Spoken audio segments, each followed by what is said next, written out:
For most of this year, we've been paying more attention to the importance of masks and distancing, along with the balance of expectations between men and women. Both elements play a key role in Shakespeare's not-so-romantic comedy, Much Ado About Nothing.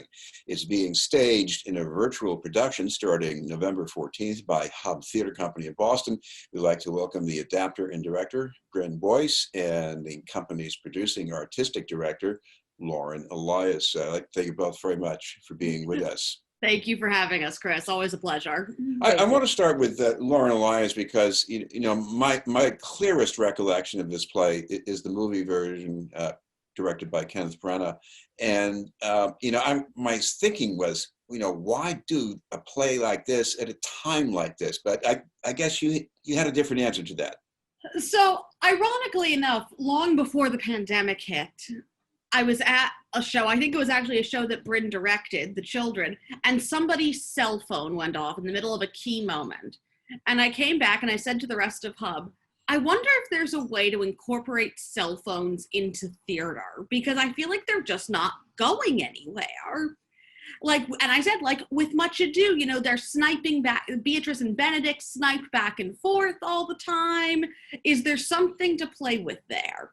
And the rest of my company looked at me and said, you're asking for a whole lot of logistical headaches, just say no. And so we put it aside, and then all of a sudden we find ourselves with the cell phones and whatnot being the only means we have to make theater. So I said, well, if there was ever a time to try it, let's try it now, which is how we ended up here. Bryn, in this play, Shakespeare was using conventions that came long even before his time. They persist into our time with romantic comedies, but you also decided to make some adaptations. So what did you do to make things a little different? We did. We infused the text with the moment that we're in. We added references to Zoom, to the pandemic.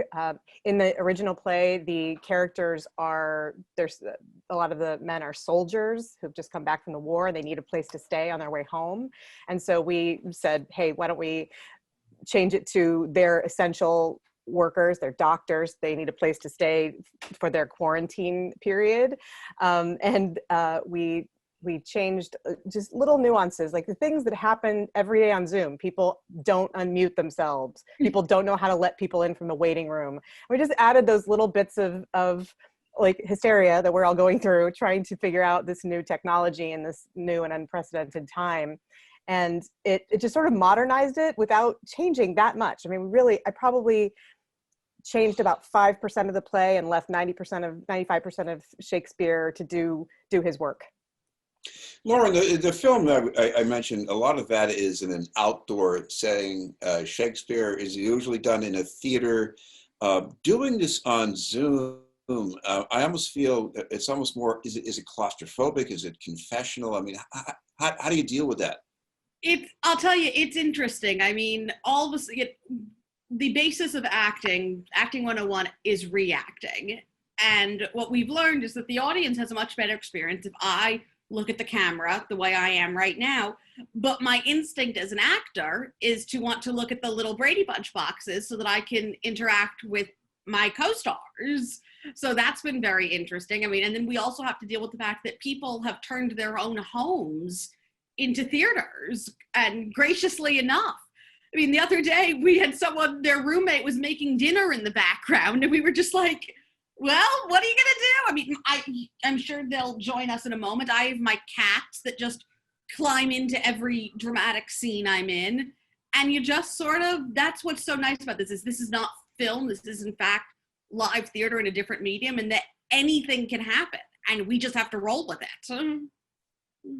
Bryn, for people who are not familiar with the play, I guess one of the most enjoyable things about it in a way is that what you see is not always what you get.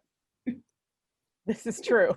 Yes, we've actually been able to make some really interesting choices dealing with that. Actually, what you see is not what you get in in a lot of these scenes, especially when it comes to the character hero, who's sort of the traditional ingenue.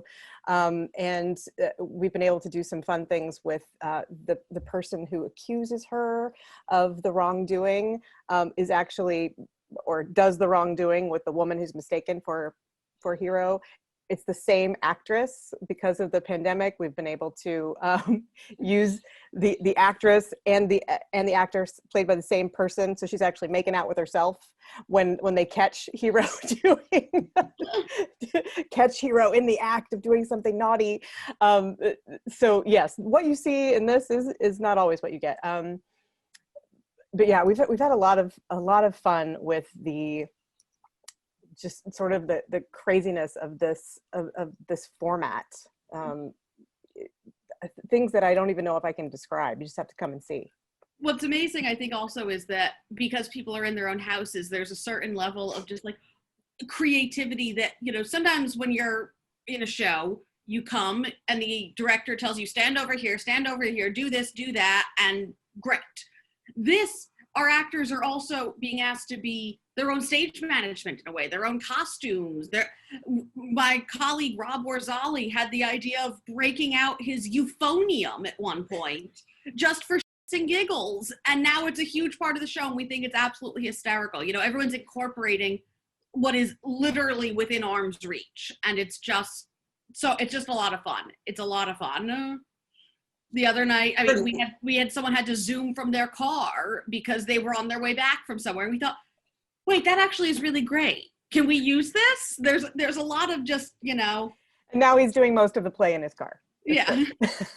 He's running extension cords out there. It's great. Bryn, one thing I remember from the movie that must cry out for some kind of adaptation is that song, Sigh No More. And in the movie, it's one of these things, you know, don't worry, everything will be all right in the end. Everybody will get married and live happily ever after. But if you look at the words of the song, I mean, it must be hard to get through that with a straight face.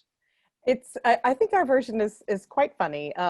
Jessica Golden, one of the actresses in the play, is a very accomplished ukuleleist, and so just playing song. We had her try some riffs on popular tunes, something that is like sort of recognizable, but not recognizable enough to get in trouble with anyone. And she's made a beautiful, hilarious version of that song that everybody dances to, and well, you know, dances from here up to, and yeah, it's pretty cute. I think the riff on that is quite fun. I won't give it away. I can't give away the song that she chooses so we don't get shut down, you know. Yeah. Laura, this is a comedy, so it is funny or lighthearted. But do you think Shakespeare went far enough in making people think, especially about this sort of the balance of expectations between men and women? Well, I'm not exactly one to criticize Shakespeare, to be fair, but I do think I think it is so interesting as we have worked on this script, what we discover about Beatrice and Benedict is that at one point we even have them trying to be sort of someone that they're not, like sort of nice and sweet, and like they're trying to be like Hero and Claudio, basically. And it doesn't work for them. They don't love each other that way. And so I think what's been so fun is finding that this couple really, they truly do love each other for who they are, not for who that they could become. This is not like, you know, Grease, where it's like, oh yay, they ended up together after she changed everything about herself. Great. Yes, they decide. I love the line that Benedict says, we are too wise to woo peaceably. We're you know, this is who we are. This is who we are. I love you for it.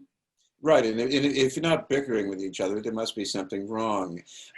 There's literally that moment that happens in the play where at first he's not sniping at me, and I'm just like, what the hell? Are you sick? Like, do we need to get a COVID test?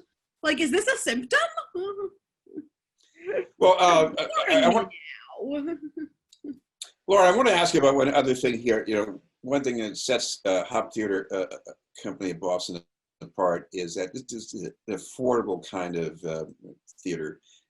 You pay if you can. If you can't, there's a way to come around that. So what goes on here with this performance by Zoom?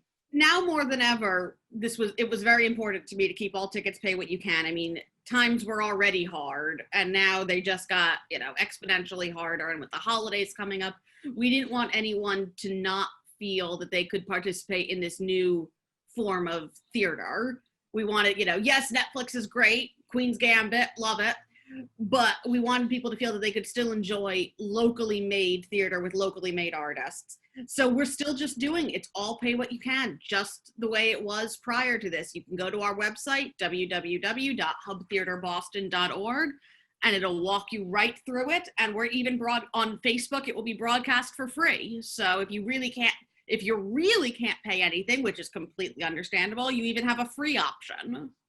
And again, the first performance is on the 14th, and you've got some more coming up after that as well, right? Yes, we're going to be performing live on the 14th and then the 15th. And then we got a couple of days, let everyone do their real jobs. And then we are back on the 20th and the 21st of November. Great. Well, thank you both very much for taking the time, and wishing you luck with the performances. Thank you so much. Always a pleasure. Thanks. That was Lauren Elias and Bryn Boice from Hub Theater Company of Boston.